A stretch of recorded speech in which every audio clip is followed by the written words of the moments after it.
ನಮಸ್ಕಾರ ಕೆಸಿಎನ್ ವಾರ್ತೆಗಳಿಗೆ ಸ್ವಾಗತ. ಮೊದಲಿಗೆ ಮುಖ್ಯಾಂಶಗಳು. ಕಾಸರಗೋಡಿನಲ್ಲಿ ಭಾರೀ ಕೋಲಾಹಲ ಉಂಟು ಮಾಡಿದ ರಿಯಾಜ್ ಮೌಲವಿ ಕೊಲೆ ಪ್ರಕರಣ ಮಾರ್ಚ್ 30ರಂದು ತೀರ್ಪು. ಕಾಸರಗೋಡು ನಗರಸಭೆ ಕೌನ್ಸಿಲ್ ಸಭೆಯ ನಡುವೆ ವಾಗ್ವಾದ. ಸಾಂಸ್ಕೃತಿಕ ಕೇಂದ್ರಕ್ಕೆ ನಿರಂತರವಾಗಿ ಮೊತ್ತ ಮೀಸಲಿಡಲಾಗುತ್ತಿದೆ ಎಂದು ಆರೋಪಿಸಿ ವಾಗ್ವಾದ ಉಂಟಾಗಿರುವುದು. ತ್ರಿಕನ್ನಾಡ್ನಲ್ಲಿ ಮೀನುಗಾರಿಕೆ ನಡುವೆ ಸಂಭವಿಸಿದ ಬೋಟ್ ಅಪಘಾತ, 4ವರಿಗೆ ಗಾಯ.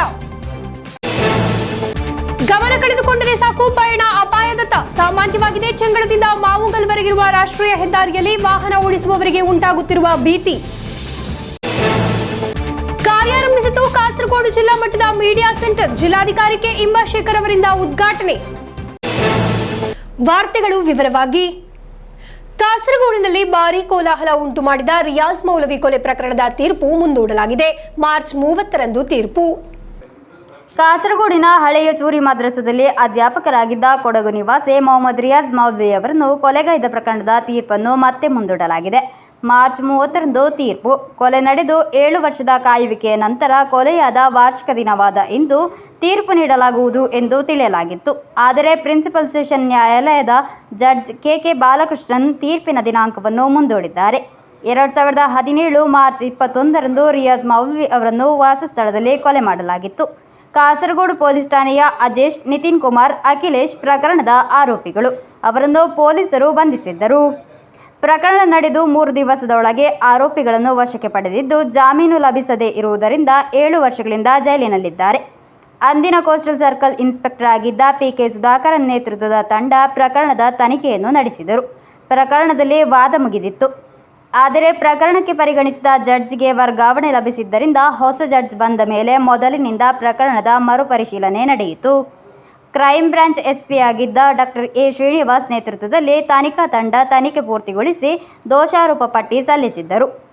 ಡಿಎನ್ಎ ತಪಾಸಣಾ ಫಲಿತಾಂಶ ಸೇರಿದಂತೆ 50 ದಾಖಲೆಗಳನ್ನು ಪೊಲೀಸರು ನ್ಯಾಯಾಲಯದಲ್ಲಿ ಹಾಜರುಪಡಿಸಿದ್ದರು. 97 ಸಾಕ್ಷಿಗಳನ್ನು ನ್ಯಾಯಾಲಯ ವಿಚಾರಣೆ ನಡೆಸಿತು. 215 ದಾಖಲೆಗಳು ಮತ್ತು 45 ದಾಖಲೆಗಳನ್ನು ನ್ಯಾಯಾಲಯಕ್ಕೆ ಸಮರ್ಪಿಸಲಾಯಿತು. ನ್ಯಾಯಾಧೀಶರ ವರ್ಗಾವಣೆ ಹಾಗೂ ಕೋವಿಡ್ನ ಕಾರಣ ಹಲವು ಬಾರಿ ಬದಲಾಯಿಸಿದ ಪ್ರಕರಣ ಇದುವರೆಗೆ 7 ಜಡ್ಜ್ ಪರಿಗಣಿಸಿರುವುದು. ಫೆಬ್ರವರಿ 29 ಹಾಗೂ ಮಾರ್ಚ್ 7ರಂದು ತೀರ್ಪು ನೀಡಲು ದಿನಾಂಕ ನಿಗದಿಪಡಿಸಲಾಗಿತ್ತು. ಆದರೆ ಈಗ ಮತ್ತೆ ದಿನಾಂಕ ಮುಂದೂಡಲಾಗಿದೆ. News bureau, Kasaragod. ಕಾಸರಗೋಡು ನಗರಸಭೆ ಕೌನ್ಸಿಲ್ ಸಭೆಯ ನಡುವೆ ವಾಗ್ವಾದ. ಸಾಂಸ್ಕೃತಿಕ ಕೇಂದ್ರಕ್ಕೆ ನಿರಂತರವಾಗಿ ಮೊತ್ತ ಮೀಸಲಿಡಲಾಗುತ್ತಿದೆ ಎಂದು ಆರೋಪಿಸಿ ಬಿಜೆಪಿಯು ಆಡಳಿತ ಪಕ್ಷದ ಒಂದು ವಿಭಾಗದ ಕೌನ್ಸಿಲರ್ಗಳು ಮುಂದೆ ಬಂದಿರುವುದಕ್ಕೆ ವಾಗ್ವಾದ ಉಂಟಾಗಿರುವುದು.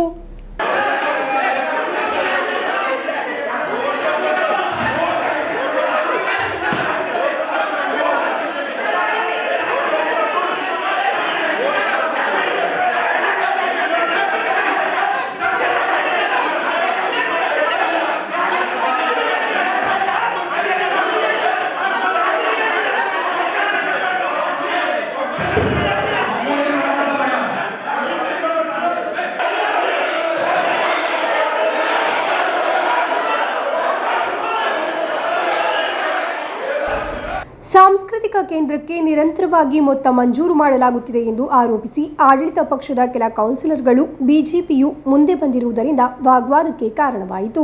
ಈ ಹಿಂದೆ ಇದೇ ಸಾಂಸ್ಕೃತಿಕ ಕೇಂದ್ರದಲ್ಲಿ ನಗರಸಭೆಯ ಆರೋಗ್ಯ ಕೇಂದ್ರ ಆರಂಭಿಸಲು ನಿರ್ಧರಿಸಿದಾಗ ಪ್ರತಿಭಟನೆ ನಡೆದಿತ್ತು. ಆರೋಗ್ಯ ಕೇಂದ್ರವನ್ನು ಬೇರೆಡೆಗೆ ಸ್ಥಳಾಂತರಿಸಬೇಕು ಎಂಬ ಒತ್ತಾಯ ಕೇಳಿಬಂದಿತ್ತು. ಆದರೆ ಕೌನ್ಸಿಲರ್ಗಳ ಅಭಿಪ್ರಾಯವನ್ನು ಕೇಳದೆ ಆರೋಗ್ಯ ಕೇಂದ್ರ ಸಾಂಸ್ಕೃತಿಕ ಕೇಂದ್ರದಲ್ಲಿ ಆರಂಭಿಸಲಾಗಿದೆ ಎಂದು ವಿರೋಧ ಪಕ್ಷ ಆರೋಪಿಸಿದರು. ಇದೇ ಸಾಂಸ್ಕೃತಿಕ ಕೇಂದ್ರಕ್ಕೆ ಹಣ ಮಂಜೂರು ಮಾಡಿರುವುದು ಆಡಳಿತ ಪಕ್ಷದ ಕೌನ್ಸಿಲರ್ಗಳನ್ನು ಕೇಳಿರುವುದು ಕೆಲವರ ಹಿತಾಸಕ್ತಿಯಂತೆ ಇದೇ ಕೇಂದ್ರಕ್ಕೆ ನಿರಂತರವಾಗಿ ಹಣ ಮಂಜೂರು ಮಾಡಲಾಗಿದೆ ಎಂಬ ಆರೋಪ ಕೇಳಿಬಂದಿದೆ. ಲೈಬ್ರರಿ ಕಟ್ಟಡ ನಿರ್ಮಾಣಕ್ಕೆ ಮೀಸಲಿಟ್ಟಿರುವ ಮೊತ್ತವನ್ನು ಒಪ್ಪಲು ಸಾಧ್ಯವಿಲ್ಲ ಎಂದು ಆಡಳಿತ ಪಕ್ಷದ ಸುಮಾರು 4 ಕೌನ್ಸಿಲರ್ಗಳು ಸಭೆಯಲ್ಲಿ ತಿಳಿಸಿದರು. ಆದರೆ ನಿರ್ಧಾರದೊಂದಿಗೆ ಮುಂದುವರಿಯುವುದಾಗಿ ಘೋಷಿಸಿದಾಗ ಆಡಳಿತ ಪಕ್ಷದ ಒಂದು ವರ್ಗವು ಮತಕ್ಕೆ ಒತ್ತಾಯಿಸಿತು. പച്ചക്കാട് 16ാം വാർഡ്, അതായത് ഹെൽത്ത് സ്റ്റാൻഡിംഗ് കമ്മിറ്റി ചെയർമാൻ്റെ വാർഡിൽ സ്ഥിതി ചെയ്യുന്ന സാംസ്കാരിക കേന്ദ്രത്തിൽ തന്നെ വെൽനസ് സെൻറ്റർ സ്ഥാപിക്കുകയും നിലവിൽ വെൽനസ് സെൻറ്റർ സ്ഥാപിക്കുമ്പോൾ അവിടുത്തെ മുനിസിപ്പാലിറ്റിയുടെ അസറ്റായ സാംസ്കാരിക കേന്ദ്രം നഷ്ടപ്പെടുകയും അതിൽ പ്രവർത്തിച്ചുകൊണ്ടിരുന്ന ലൈബ്രറി പ്രവർത്തിപ്പിക്കാൻ വേണ്ടി വീണ്ടും ഒരു കെട്ടിടം നിർമ്മിക്കുന്നതിന് വേണ്ടിയുള്ള ഫണ്ട് അനുവദിച്ചത് പുനഃപരിശോധിക്കണമെന്ന ഒരു ആവശ്യമാണ് ഞങ്ങൾ ഇന്ന് കൗൺസിൽ ഉന്നയിച്ചത്. ഞങ്ങൾ ആരും പിന്നെ പാർട്ടിക്ക് എതിരോ അല്ലെങ്കിൽ പിന്നെ കൗൺസിലിനെതിരോ അല്ല. ഞങ്ങൾ ആ ഒരു അജണ്ട മാത്രം ടാർഗറ്റ് ചെയ്തിട്ടാണ് പറഞ്ഞത്. നിങ്ങളത് പുനഃപരിശോധിക്കണം, പുനഃപരിശോധിച്ച് പിന്നെ ആവശ്യമായ നടപടി സ്വീകരിക്കണം. ഇതൊന്നും മുഖവിലൊക്കെ എടുക്കാതെ കൗൺസിൽ യോഗം പാതി വഴിയിൽ വെച്ച് അവസാനിച്ച് അവർ ഇറങ്ങിപ്പോവുകയാണ് ചെയ്തിട്ടുള്ളത്. അപ്പോൾ നമുക്ക് പറയാനുള്ളത് എന്താ പറഞ്ഞാൽ, ഇങ്ങനെ ഒരു പിന്നെ സ്റ്റാൻഡിംഗ് കമ്മിറ്റി ചെയർമാൻ എന്ന പ്രിവിലേജ് വെച്ചുകൊണ്ട് ഒരുപാട് ഫണ്ടുകൾ, ജനറൽ ഫണ്ടുകൾ മാറ്റി അവരവരുടെ വാർഡുകളിലെ സ്വന്തം കെട്ടിടങ്ങളിലേക്കും അതുപോലെ മറ്റും ಮಾറ്റുന്ന ഒരു നടപടി ശരിയല്ല. അത് പുനഃപരിശോധിക്കണം, ಅವಸಾನಿಪಿക്കണം എന്ന് മാത്രമേ പറഞ്ഞിട്ടുള്ളൂ. ಆಡಳಿತ ಪಕ್ಷದ ಸದಸ್ಯರ ಬೇಡಿಕೆ ನ್ಯಾಯಯುತವಾಗಿದ್ದು ಮತದಾನ ನಡೆಸಬೇಕು ಎಂದು ಬಿಜೆಪಿ ಸೇರಿದಂತೆ ವಿರೋಧ ಪಕ್ಷದ ಸದಸ್ಯರು ಒತ್ತಾಯಿಸಿದರು. ഏഴാമത്തെ അജണ്ട അതിൽ 11ാമത്തെ വിഷയമായിട്ട് വന്നിട്ടുള്ളത് 16ാം വാർഡിലുള്ള ഒരു ലൈബ്രറിയുടെ വിഷയമാണ്. ആ വിഷയത്തിൽ അത് വന്നപ്പോൾ മുസ്ലിം ലീഗിലുള്ള മമ്മൂച്ചാല ആ വിഷയത്തെ എതിർക്കുകയും ആ വിഷയം തള്ളിക്കളയണമെന്ന് ആവശ്യപ്പെടുകയും ചെയ്തു. കൂടുതൽ ചർച്ച ചെയ്തപ്പോൾ അത് ശരിയായ വിഷയമാണ് മമ്മൂച്ചാല അവതരിപ്പിച്ചിട്ടുള്ളതെന്ന് ബോധ്യപ്പെട്ടു. അതിൻ്റെ അടിസ്ഥാനത്തിൽ വോട്ടെടുപ്പ് ഞങ്ങൾ ആവശ്യപ്പെട്ടപ്പോൾ വോട്ടെടുപ്പിന് നിൽക്കാതെ ചെയർമാൻ വോട്ടെടുപ്പിന് തയ്യാറായിട്ടില്ല ഇതുവരെയായിട്ടും. ഇന്ന് 36 പേരാണ് കൗൺസിൽ ഹാജരായിട്ടുണ്ടായിരുന്നത്. അതിൽ 19 പേരും ഈ ഏഴാമത്തെ അജണ്ടയിലുള്ള 11ാമത്തെ വിഷയം അത് തള്ളിക്കളയണമെന്ന് ആവശ്യപ്പെട്ടവരാണ്. അങ്ങനെ ആവശ്യപ്പെടുമ്പോൾ ഭൂരിപക്ഷ തീരുമാനപ്രകാരം അത് തള്ളിക്കളയേണ്ടതാണ്. കഴിഞ്ഞ ചെയർമാൻ്റെ കാലത്തുണ്ടായിരുന്ന അഴിമതികൾ, ആ അഴിമതി ആരൊക്കെയാണോ നടത്തിയിട്ടുള്ളത് അവർക്കൊക്കെയുള്ള എതിരഭിപ്രായങ്ങൾ ഇന്നത്തെ കൗൺസിലിൽ വരാൻ സാധ്യതയുണ്ട്. ഭരണകക്ഷിയുടെ ഭാഗത്തു നിന്ന് തന്നെ ആരോപണം ഉന്നയിക്കാൻ സാധ്യതയുണ്ട് എന്ന് മനസ്സിലാക്കിയതിൻ്റെ അടിസ്ഥാനത്തിൽ ഇവർ പെട്ടെന്ന് യോഗം അവസാനിപ്പിക്കാൻ സാധ്യതയുണ്ട്. എല്ലാ 38 വാർഡിനും ഒരേ രീതിയിൽ കാണണം. നമുക്കും നമ്മളെ വാർഡിലും എന്തെല്ലാം ആവശ്യങ്ങളുണ്ട്, അപ്പോൾ ആ ഫണ്ട് നമ്മളെ വാർഡിലേക്കും അനുവദിച്ച് തരണം. ഇതാണ് നമുക്ക് പറയാനുള്ളത്. ഒരേ വാർഡിൽ തന്നെ ഇങ്ങനെ ഫണ്ട് നീക്കി വെക്കുന്നത് അത് ശരിയല്ലെന്ന് തന്നെ ഞങ്ങൾക്കും പറയാൻ ഉണ്ടത്. ಆಗ ಕೌನ್ಸಿಲ್ ಸಭೆಯಲ್ಲಿ ಭಾರೀ ಗದ್ದಲ ಉಂಟಾಯಿತು. ಅಧ್ಯಕ್ಷತೆ ವಹಿಸುವ ಚೇರ್ಮನ್ ಅವರ ಡಯಾಸ್ನ ಸಮೀಪ ಬಿಜೆಪಿ ಕೌನ್ಸಿಲರ್ ಪಿ ರಮೇಶ್ ಅವರ ನೇತೃತ್ವದಲ್ಲಿ ಕೌನ್ಸಿಲರ್ಗಳು ತೆರಳಿದಾಗ ಗದ್ದಲ ವಾಗ್ವಾದ ಉಂಟಾಯಿತು.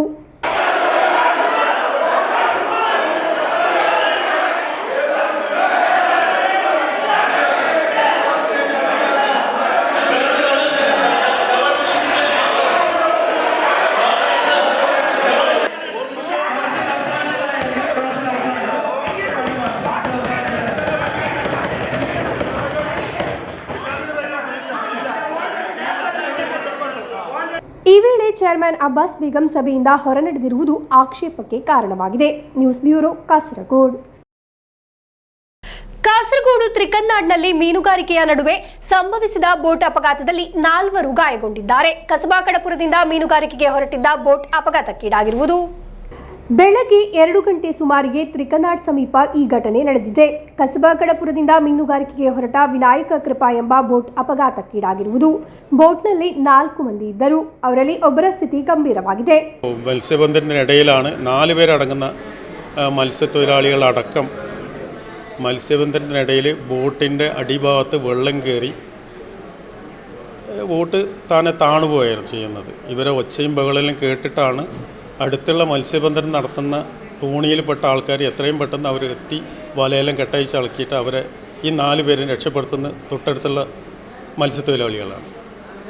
അതിൽ ബാക്കിയുള്ള 3 ആൾക്കാരും കാര്യമായിട്ട് പിന്നെ ശുശ്രൂഷ നൽകിയിട്ട് അവർ വീട്ടിലെത്തി. ഇയാൾക്ക് ഒരു കാര്യമായിട്ട് നെഞ്ഞത്ത് അടിയുള്ളതുകൊണ്ട് അങ്ങനെ ഇപ്പോൾ അഡ്മിറ്റിലാണ്. ബോട്ടിന് ഏകദേശം ഒരു 6 ലക്ഷത്തിൽ കൂടുതൽ രൂപ നഷ്ടമുണ്ടാവും. അത് പിന്നെ താണുപോയ ബോട്ട് തിരിച്ചെടുക്കാനും പറ്റൂല. അത്രയും പുറംകടലിലാണ് ಈ ಬೋಟ್ ತಾಣುപോയിട്ടുള്ളത്. ಬೋಟ್ನ ಕೆಳಭಾಗದಲ್ಲಿದ್ದ ಹಲಗೆ ಎದ್ದು ಹೋಗಿ ನೀರು ನುಗ್ಗಿದ್ದರಿಂದ ಈ ಅವಘಡ ಸಂಭವಿಸಿದೆ. ಬೋಟ್ನಲ್ಲಿ ಬಂದ ತಂಡ ಅಪಘಾತದಲ್ಲಿ ಗಾಯಗೊಂಡವರನ್ನು ಆಸ್ಪತ್ರೆಗೆ ಕರೆತಂದಿದ್ದಾರೆ. News bureau, Kasaragod. ಗಮನ ಕಳೆದುಕೊಂಡರೆ ಸಾಕು, ಪಯಣ ಅಪಾಯದತ್ತ. ಚೆಂಗಡದಿಂದ ಮಾವುಂಗಲ್ವರೆಗಿರುವ ರಾಷ್ಟ್ರೀಯ ಹೆದ್ದಾರಿಯಲ್ಲಿ ವಾಹನ ಓಡಿಸುವವರಿಗೆ ಭೀತಿ ಉಂಟಾಗುತ್ತಿರುವುದು ಸಾಮಾನ್ಯವಾಗಿದೆ. ಇತ್ತೀಚೆಗೆ ಈ ಹೆದ್ದಾರಿಯ ಪೆರಿಯ ಚಾಲಿಂಗಲ್ನಲ್ಲಿ ಬಸ್ ನಿಯಂತ್ರಣ ತಪ್ಪಿ ಪಲ್ಟಿಯಾಗಿ ಚಾಲಕ ಪ್ರಾಣ ಕಳೆದುಕೊಂಡ ಆಘಾತ ಇನ್ನೂ ಹೋಗಿಲ್ಲ. ಚೆಂಗಳದಿಂದ ಮಾವುಂಗಲ್ವರೆಗಿನ ರಾಷ್ಟ್ರೀಯ ಹೆದ್ದಾರಿಯು ವಾಹನಗಳ ಸಂಚಾರಕ್ಕೆ ಅಪಾಯಕಾರಿಯಾಗಿದೆ. ನಿರ್ಮಾಣ ಹಂತದಲ್ಲಿರುವ ಹೆದ್ದಾರಿಯಲ್ಲಿ ಸೂಚನಾ ಫಲಕ ಹಾಗೂ ಸುರಕ್ಷತಾ ಬೇಲಿ ಇಲ್ಲದಿರುವುದು ಅಪಘಾತಕ್ಕೆ ಕಾರಣವಾಗಿದೆ.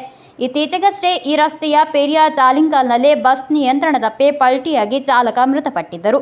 ಮಂಗಳೂರಿನಿಂದ ಕಣ್ಣೂರಿಗೆ ಹೊರಟಿದ್ದ ಬಸ್ ಪೆರಿಯ ದಾಟಿ ಪುಲ್ಲೂರು ಪೆರಿಯ ಪಂಚಾಯತ್ ಕಚೇರಿಯ ಮುಂದೆ ತಲುಪಿದಾಗ ಪಲ್ಟಿಯಾಗಿದ್ದು, ಅಪಘಾತದಲ್ಲಿ ಚಾಲಕ ಚೇತನ್ ಕುಮಾರ್ ಸಾವನ್ನಪ್ಪಿದ್ದಾರೆ. ರಾಷ್ಟ್ರೀಯ ಹೆದ್ದಾರಿ ಅಭಿವೃದ್ಧಿಯ ಅಂಗವಾಗಿ ಚಾಲಿಂಗಾಲ್ ಪಂಚಾಯಿತಿ ಕಚೇರಿ ಎದುರು ರಸ್ತೆ ಕಾಂಕ್ರೀಟೀಕರಣ ಮಾಡಲಾಗಿತ್ತು. ಟಾರ್ ರಸ್ತೆ ಹಾಗೂ ಕಾಂಕ್ರೀಟ್ ರಸ್ತೆ ಸಂಧಿಸುವ ಎತ್ತರದ ಭಾಗಕ್ಕೆ ಡಿಕ್ಕಿ ಹೊಡೆದ ಪರಿಣಾಮ ಬಸ್ ನಿಯಂತ್ರಣ ತಪ್ಪಿ ಪಲ್ಟಿಯಾಗಿದೆ. ಅಪಘಾತದಲ್ಲಿ ವಿದ್ಯಾರ್ಥಿಗಳು ಸೇರಿದಂತೆ 50ಕ್ಕೂ ಹೆಚ್ಚು ಮಂದಿ ಗಾಯಗೊಂಡಿದ್ದಾರೆ. ಕೆಲ ದಿನಗಳ ಹಿಂದೆ ಪೆರಿಯಾದಲ್ಲಿ ಕಾರೊಂದು ಹಳ್ಳಕ್ಕೆ ಬಿದ್ದು 2 ಮಂದಿ ಸಾವನ್ನಪ್ಪಿದ್ದರು. ತಾಯನ್ನೂರು ನಿವಾಸಿಗಳಾದ ರಘುನಾಥ್ ಮತ್ತು ರಾಜೇಶ್ ಮೃತಪಟ್ಟವರು. ಪೆರಿಯಾದಲ್ಲಿ ತೆಯ್ಯಂ ನೋಡಿ ಕಾಂಜಂಗಾಡ್ ಕಡೆಗೆ ವಾಪಸ್ಸಾಗುತ್ತಿದ್ದಾಗ ಪೆರಿಯಾ ಕೇರಳ ಕೇಂದ್ರೀಯ ವಿಶ್ವವಿದ್ಯಾಲಯಕ್ಕೆ ತಲುಪಿದಾಗ ಡಿವೈಡರ್ಗೆ ಡಿಕ್ಕಿ ಹೊಡೆದು ಕಾರು ಕೆಳಗೆ ಬಿದ್ದಿದೆ. ಅಪಘಾತದಲ್ಲಿ ತಾಯನ್ನೂರು ತೇರಂಕಳ್ಳಿಯ ರಾಹುಲ್ ಮತ್ತು ರಾಜೇಶ್ ಗಂಭೀರವಾಗಿ ಗಾಯಗೊಂಡಿದ್ದಾರೆ. ಚೆಂಗಳದಿಂದ ಮಾವುಂಗಲ್ವರೆಗಿನ ರಾಷ್ಟ್ರೀಯ ಹೆದ್ದಾರಿಯಲ್ಲಿ 5 ಮಂದಿ ಪ್ರಾಣ ಕಳೆದುಕೊಂಡಿದ್ದಾರೆ. ಜನವರಿ 9ರಂದು ರಾಷ್ಟ್ರೀಯ ಹೆದ್ದಾರಿಯ ಕುಣಿಯ ಎಂಬಲ್ಲಿ ನಿಯಂತ್ರಣ ತಪ್ಪಿದ ಕಾರು ಸ್ಕೂಟರ್ ಅಪಘಾತದಲ್ಲಿ ಪರವನಡ್ಕದ ಪಿ ನಾರಾಯಣನ್ ನಾಯರ್, ಚಟ್ಟಂಜಲ್ ಮೇಳತ್ ಗೋಪಾಲಕೃಷ್ಣನ್ ಮೃತಪಟ್ಟವರು. ಅದಕ್ಕೂ ಮುನ್ನ ಮಾವುಂಗಾಲ್ನಲ್ಲಿ ಕೆಎಸ್ಆರ್ಟಿ ಬಸ್ ಡಿಕ್ಕಿಯಾಗಿ 2 ಗಂಭೀರವಾಗಿ ಗಾಯಗೊಂಡಿದ್ದರು. ಅಪಘಾತದಲ್ಲಿ ಕಾರಿನಲ್ಲಿದ್ದ ವಡಗರ ನಿವಾಸಿ ಹಾಗೂ ಚಾಲಕ ಗಾಯಗೊಂಡಿದ್ದಾರೆ. ಅವಘಡಗಳ ನಂತರ ರಾಷ್ಟ್ರೀಯ ಹೆದ್ದಾರಿ ಗುತ್ತಿಗೆ ಕಂಪನಿಗಳ ವಿರುದ್ಧ ಸ್ಥಳೀಯರ ತೀವ್ರ ಪ್ರತಿಭಟನೆ ವ್ಯಕ್ತವಾಗಿದೆ. ನಂತರ ಕಾಮಗಾರಿ ನಡೆಯುತ್ತಿರುವ ಸ್ಥಳಗಳಲ್ಲಿ ವಾಹನ ಸವಾರರಿಗೆ ಅಗತ್ಯ ಸುರಕ್ಷತಾ ಎಚ್ಚರಿಕೆ ಫಲಕ ಹಾಗೂ ಸಮರ್ಪಕ ಸುರಕ್ಷತಾ ಬೇಲಿಗಳನ್ನು ಸಿದ್ಧಪಡಿಸುವಂತೆ ಪೊಲೀಸರು ಸೂಚಿಸಿದ್ದಾರೆ. ದಿನೇ ದಿನೇ ಸಂಚಾರ ಮಾರ್ಗ ಬದಲಾವಣೆ, ಬೆಳಕಿನ ಕೊರತೆಯಂತಹ ಸಮಸ್ಯೆಗಳು ವಾಹನ ಸವಾರರನ್ನು ಕಂಗೆಡಿಸುತ್ತಿವೆ. ಇದನ್ನು ಪರಿಹರಿಸಲು ಅಗತ್ಯ ಕ್ರಮ ಕೈಗೊಳ್ಳದಿದ್ದರೆ ಈ ಮಾರ್ಗ ಅನೇಕ ಅಪಘಾತಕ್ಕೆ ದಾರಿ ಮಾಡಿಕೊಡಲಿದೆ. News bureau, Kasaragod. ಲೋಕಸಭೆ ಚುನಾವಣೆ 2024ರ ಅಂಗವಾಗಿ ಕಾಸರಗೋಡು ಜಿಲ್ಲಾ ಮಟ್ಟದ ಮೀಡಿಯಾ ಸೆಂಟರ್ ಕಾರ್ಯಾರಂಭಿಸಿತು. ಜಿಲ್ಲಾಧಿಕಾರಿ ಕೆ ಇಂಬಾಶೇಖರ್ ಉದ್ಘಾಟಿಸಿದರು. ಲೋಕಸಭೆ ಚುನಾವಣೆ 2024ರ ಅಂಗವಾಗಿ ಜಿಲ್ಲಾ ಮಟ್ಟದ ಮೀಡಿಯಾ ಸೆಂಟರ್ ಜಿಲ್ಲಾ ಇನ್ಫಾರ್ಮೇಷನ್ ಆಫೀಸ್ PR ಚೇಂಬರ್ನಲ್ಲಿ ಕಾರ್ಯಾರಂಭಿಸಿತು. ಜಿಲ್ಲಾಧಿಕಾರಿ ಕೆ ಇಂಬಾಶೇಖರ್ ಉದ್ಘಾಟಿಸಿದರು. ಜಿಲ್ಲಾ ಪೊಲೀಸ್ ವರಿಷ್ಠಾಧಿಕಾರಿ P Bijoy, sub collector Sofiyana Ahmad, ಸಹಾಯಕ ಜಿಲ್ಲಾಧಿಕಾರಿ Dileep K Kainikara, RDO P Binumon, MCMC ಸದಸ್ಯ ಪ್ರೊಫೆಸರ್ ವಿ ಗೋಪಿನಾಥ್, ಮಾಧ್ಯಮ ನೋಡಲ್ ಅಧಿಕಾರಿ, ಜಿಲ್ಲಾ ಮಾಹಿತಿ ಅಧಿಕಾರಿ ಎಂ ಮಧುಸೂದನನ್, ಚುನಾವಣಾ ವೆಚ್ಚ ನಿರೀಕ್ಷಣಾ ನೋಡಲ್ ಅಧಿಕಾರಿ ವಿ ಚಂದ್ರನ್ ಮುಂತಾದವರು ಭಾಗವಹಿಸಿದ್ದರು. News bureau, Kasaragod. ಕೇರಳ ಪ್ರಾಂತ್ಯ ಸರ್ಕಾರಿ ಪ್ರಾಥಮಿಕ ಶಾಲಾ ಮುಖ್ಯ ಶಿಕ್ಷಕ ಸಂಘಟನೆ ಮಂಜೇಶ್ವರ ಘಟಕದ ವತಿಯಿಂದ ಸೇವೆಯಿಂದ ನಿವೃತ್ತರಾಗುತ್ತಿರುವ ಮುಖ್ಯ ಶಿಕ್ಷಕರ ವಿದಾಯಕೂಟ ನಡೆಯಿತು. ಮಂಜೇಶ್ವರ ಸರ್ಕಾರಿ ಕ್ಷೇಮಾಭಿವೃದ್ಧಿ ಕಿರಿಯ ಪ್ರಾಥಮಿಕ ಶಾಲೆಯಲ್ಲಿ ಕಾರ್ಯಕ್ರಮವನ್ನು ಆಯೋಜಿಸಲಾಗಿತ್ತು. ಕೇರಳ ಪ್ರಾಂತ್ಯ ಸರ್ಕಾರಿ ಪ್ರಾಥಮಿಕ ಶಾಲಾ ಮುಖ್ಯ ಶಿಕ್ಷಕ ಸಂಘಟನೆ ಮಂಜೇಶ್ವರ ಘಟಕದ ವತಿಯಿಂದ ಸೇವೆಯಿಂದ ನಿವೃತ್ತರಾಗುತ್ತಿರುವ ಮುಖ್ಯ ಶಿಕ್ಷಕರ ವಿದಾಯಕೂಟ ಮಂಜೇಶ್ವರ ಸರ್ಕಾರಿ ಕ್ಷೇಮಾಭಿವೃದ್ಧಿ ಕಿರಿಯ ಪ್ರಾಥಮಿಕ ಶಾಲೆಯಲ್ಲಿ ನಡೆಯಿತು. ಮಂಜೇಶ್ವರ ಗ್ರಾಮ ಪಂಚಾಯತ್ ಅಧ್ಯಕ್ಷೆ ಜೀನ್ಲಬಿನ ಮೊಂತೆರೋ ಉದ್ಘಾಟಿಸಿದರು. KGPSHA ಮಂಜೇಶ್ವರ ಘಟಕದ ಅಧ್ಯಕ್ಷ ಪದ್ಮನಾಭ ಎಂ ಕಾರ್ಯಕ್ರಮದ ಅಧ್ಯಕ್ಷತೆ ವಹಿಸಿದ್ದರು. ಮಂಜೇಶ್ವರ ಉಪಜಿಲ್ಲಾ ಶಿಕ್ಷಣಾಧಿಕಾರಿ ಕೃಷ್ಣಮೂರ್ತಿ MS, ಸಂಘಟನೆ ರಾಜ್ಯ ನಿಕಟಪೂರ್ವ ಉಪಾಧ್ಯಕ್ಷ ಸುರೇಂದ್ರನ್, ಜಿಲ್ಲಾ ಕಾರ್ಯದರ್ಶಿ ವತ್ಸಲನ್, ಮಂಜೇಶ್ವರ ಉಪಜಿಲ್ಲಾ ಮುಖ್ಯೋಪಾಧ್ಯಾಯ ಸಂಘಟನೆಯ ಕಾರ್ಯದರ್ಶಿ ಶ್ಯಾಮ್ ಭಟ್ ಉಪಸ್ಥಿತರಿದ್ದರು. ಪ್ರಸ್ತುತ ಶೈಕ್ಷಣಿಕ ವರ್ಷದಲ್ಲಿ ಸೇವೆಯಿಂದ ನಿವೃತ್ತಿಗೊಳ್ಳುವ ಉಪಜಿಲ್ಲಾ ಶಿಕ್ಷಣಾಧಿಕಾರಿ ಕೃಷ್ಣಮೂರ್ತಿ MS, ಸಂಘದ ರಾಜ್ಯ ನಿಕಟಪೂರ್ವ ಉಪಾಧ್ಯಕ್ಷ ಸುರೇಂದ್ರನ್, GBLP ಶಾಲೆಯ ಮುಖ್ಯ ಶಿಕ್ಷಕಿ ಶಾಲಿನಿ B ಐಲಾ, GLP ಶಾಲೆ ಬಡಾಜಿಯ ಮುಖ್ಯ ಶಿಕ್ಷಕಿ ಪದ್ಮಾವತಿ M, ಆರಿಕಾಡಿಯ GMLP ಶಾಲೆಯ ಮುಖ್ಯ ಶಿಕ್ಷಕ ಅಬ್ದುಲ್ಲಾ ಕುಂಜೆ ಮೊದಲಾದವರನ್ನು ಶಾಲು ಹೊದಿಸಿ ಸನ್ಮಾನ ಪತ್ರ ಹಾಗೂ ಸ್ಮರಣಿಕೆ ನೀಡಿ ಸನ್ಮಾನಿಸಲಾಯಿತು. ಸಂಘಟನೆಯ ಮಂಜೇಶ್ವರ ಘಟಕದ ಕಾರ್ಯದರ್ಶಿ ಚಿತ್ರಾವತಿ M ಚಿಗುರುಪಾದೆ ಸ್ವಾಗತಿಸಿ ಮಂಜೇಶ್ವರ ಘಟಕದ ನಿಕಟಪೂರ್ವ ಅಧ್ಯಕ್ಷರಾದ ಸುಕೇಶ್ A ಧನ್ಯವಾದವಿತ್ತರು.